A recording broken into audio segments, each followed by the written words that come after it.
இன்றே டவுன்லோட் செய்து உங்கள் ஃபேவரட் ஷோக்களை என்ஜாய் பண்ணுங்க.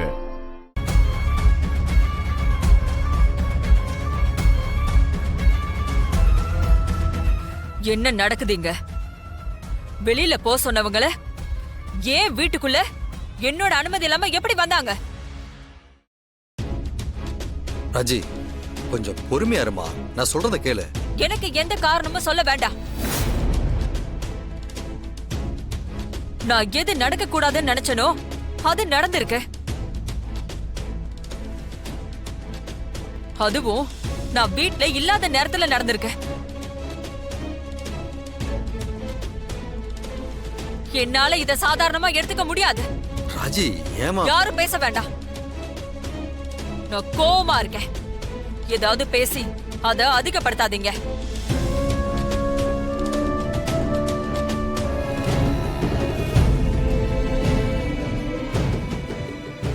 அதான் நான் இருக்கேங்க சம்பந்தி. இவங்க தான் சார் என்ன இந்த வீட்டுக்கு வர சொன்னாங்க. இப்படியெல்லாம் பண்ண சொல்லி என்கிட்ட பேரம் பேசினாங்க சார். உனக்கு லட்சக்கணக்கில் பணம் தரேன்னு சொன்னாங்க சார். அதனால தான் சார் நான் ஒத்துக்கிட்டேன்.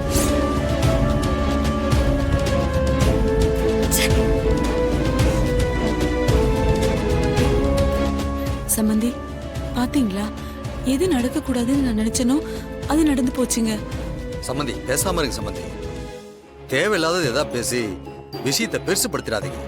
இனிமே பேசி என்னங்க பெருசுப்படுத்துறதுக்கு இருக்கு? கண்டிப்பா சம்பந்தி அம்மா என்னையும் ஆர்த்தியையும் இங்க இருக்கிறதுக்கு அனுமதிக்க போறது இல்லைங்க.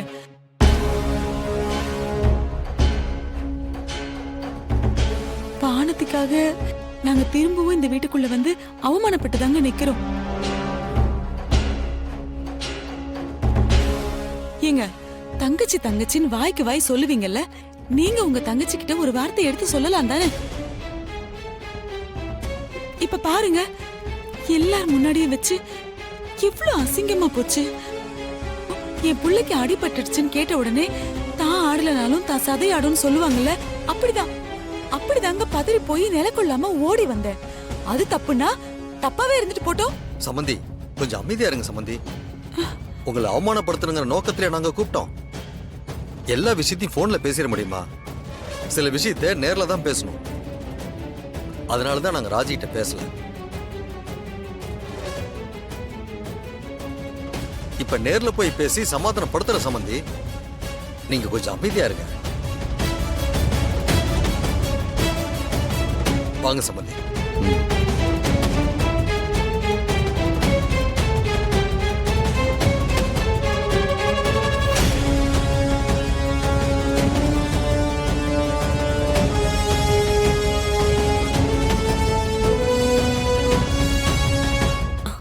அம்மா, எனக்கு அடிபட்டிருக்குன்னு தெரிஞ்சதும் அம்மா ரொம்ப துடிச்சு போயிட்டாங்கம்மா. ஏன் சொல்லலன்னு கோவப்பட்டாங்க. ஆனா அந்த நேரத்துல நீங்க வந்துட்டீங்க. அதான் அவங்களுக்கு கோவம் இன்னும் அதிகமாயிடுச்சு. கோவம் அதிகமாயிடுச்சான். கோவம் மட்டும் பட்டுக்க சொல்லு. மறுபடியும் வீட்டை விட்டு மட்டும் துரத்துட்டோம், அப்புறம் இருக்கு ராஜராஜேஸ்வரிக்கு.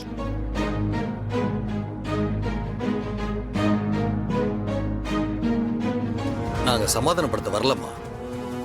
என்ன நடந்துச்சுன்னு உன்கிட்ட சொல்ல வந்திருக்கோம். நடக்க கூடாது நடந்திருக்கு. அத பத்தி எனக்கு எந்த விளக்கமும் தேவையில்லை.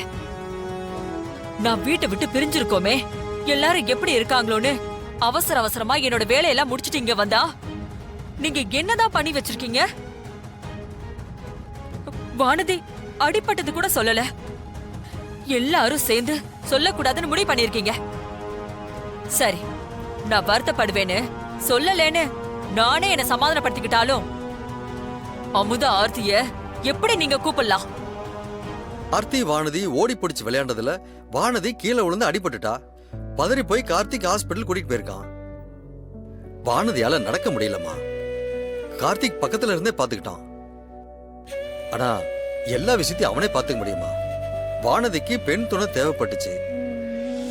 அந்த நேரத்துல நீ வேற ஊர்ல இல்ல. ஸ்வேதாவும் வானதிக்கு உதவக்கூடிய சூழ்நிலையில இல்ல. அமுதாவும் ஆர்த்தியும் இருந்தா நல்லா இருக்குன்னு வானதிக்கு தோணி இருக்குதுமா. ஆமாம்மா, வேதனையில இருக்கும்போது ஆதரவா யாராவது பக்கத்துல இருக்கிறது நல்லது தானே? வானதி மனசு அவ அம்மாவை தேடி இருக்கு. அவ தயக்கத்தோட தான் எங்ககிட்ட சொன்னா. நான் தாமா போய் அமுதாவை ஆர்த்தியை கூட்டிட்டு வந்தேன். வானதி சொல்லிதான் அவங்க இங்க வந்தாங்களா? ஆமாமா.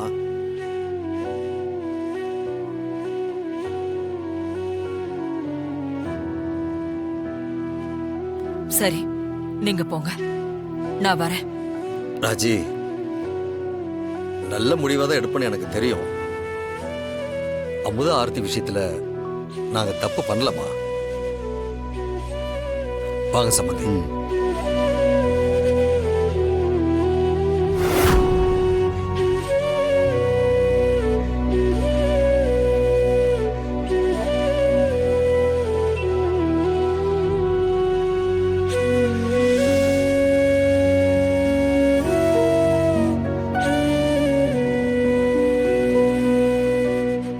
என்னப்பா ஆச்சு? அம்மா இன்னும் கோவமா தான் இருக்காங்களா? அவளை பத்தி தான் உனக்கு தெரியும்ல, சமாதானம் ஆயிருவாமா. சம்மந்தி, நீங்க சம்மந்தி அம்மா கிட்ட எல்லாம் விவரமா பேசுனீங்களா? வானதி தான் கூப்பிட சொன்னான்னு எல்லாம் விவரமா பேசிட்டு தான் வந்திருக்கோம். ஐயோ, என்னங்க நீங்க இப்படி ஒரு காரியத்தை செஞ்சு வச்சுட்டு வந்திருக்கீங்க? நீங்க 2 பேரும் போய் சம்மந்தி அம்மா கிட்ட எடுத்து சொல்லி புரிய வச்சு அவங்க கோவத்தை போக்குறதுக்கு ஏதாவது பண்ணுவீங்கன்னு பார்த்தா இப்படி அதிகப்படுத்துற மாதிரி ஒரு வார்த்தையை சொல்லிட்டு வந்திருக்கீங்க. என்னங்க நீங்க? ஏங்க, நீங்க தான் எங்க 2 பேரையும் திரும்ப வீட்டுக்குள்ள கூப்பிட்டீங்கன்னு சொல்லியிருந்தா கூட அவங்க ஏதோ போனா போகுதுன்னு விட்டுருப்பாங்க. இப்படி வானத்தை பேரை சொல்லிட்டு வந்திருக்கீங்க. அவ மேல இல்லங்க அவங்க இப்ப கோவப்படுவாங்க. என்னங்க பண்ண போறோம்? ஐயோ கடவுளே, போச்சு போச்சு. இப்போ எங்க கூட சேர்த்து அவளே இல்லங்க வீட்டை விட்டு துரத்த போறாங்க.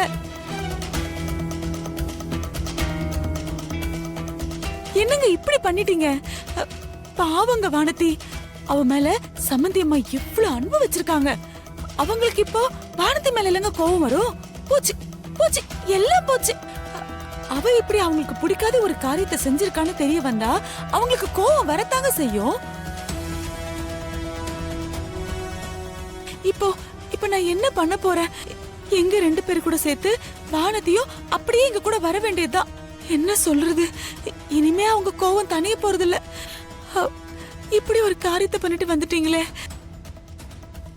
ஆர்த்திமா, போ. ஏதாவது உனக்கு இந்த வீட்டுல வேண்டியது இருந்ததுன்னா எடுத்துட்டு வா, போலாம். வானதி, நீ தாண்டா கிளம்பு. எங்க கூட சேர்த்து உன்னையும் வீட்டை விட்டு சம்பந்தியமா அனுப்ப போறாங்க. அவங்க எங்களையும் மன்னிக்க போறதில்ல, உன்னையும் மன்னிக்க போறதில்ல. அமுதா, கொஞ்சம் வாய மூடிட்டு இருக்கியா? நான் என்னங்க சும்மா இருக்கிறது? நான் சும்மா தானே இருக்கேன்.